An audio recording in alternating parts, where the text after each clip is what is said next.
YouTube.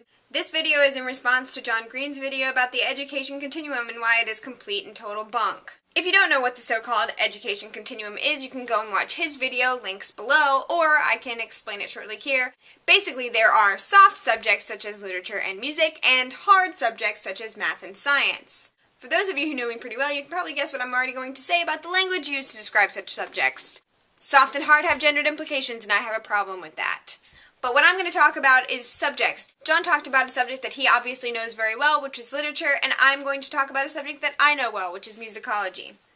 In America, musicology got its start as a field of study in 1930 with the formation of the New York Musicological Society, which would become the American Musicological Society in 1934. Now remember that we discussed on the education continuum, music falls on the soft side. So, in order for early musicologists in America, such as Charles Seeger, to prove that musicology was a legitimate field of study, along with math and science, they needed to prove that music was additionally a hard subject. So, when musicology was getting its start in America, who did they exclude? Women. And what kinds of music were not necessarily considered scholarly study? One example is performance. That was probably closely tied to the fact that up until the end of the 19th century and even beyond that, women were mostly involved in music through performance, because that was what they could do and have access to. So basically what American musicologists were trying to do was follow in the footsteps of their German counterparts and study scores. Solid, serious, no criticism here. Basically anything dusty, old, and probably German fit. Musicology was then score study. It was scientific, it was objective, and it fit in as a legitimate intellectual field of study along with math and science. Which is really just complete crap. As John said, these fields don't always have solid facts, straight answers, or objectivity, in the same way that every critical thought is not necessarily as legitimate as the next. Education does not work this way. What I'm talking about here is that musicology is both soft and hard, if you're really going to call them that.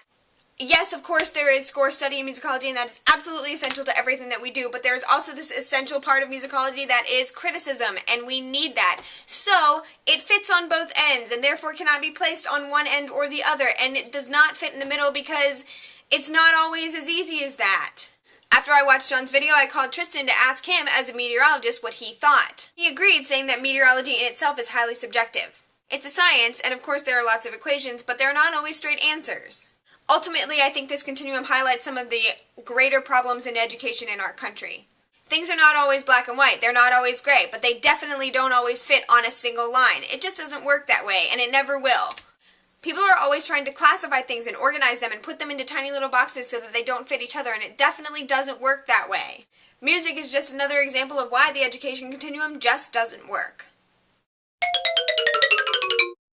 While we're on the subject of things people think about music as a scholarly study that piss me off, I'm going to link to my friend Danny's blog post about how NPR stabbed ethnomusicology in the back. Basically, NPR was like, who wants to do ethnomusicology? There are only 2 jobs that you can do with ethnomusicology, and there's no money. Well, NPR, I think that if musicologists were in it for the money, we'd be in med school. Not that people in med school don't love what they do, which I'm sure, and I hope that they do, but musicologists are aware that there's no money in musicology. Incredibly aware. Painfully aware.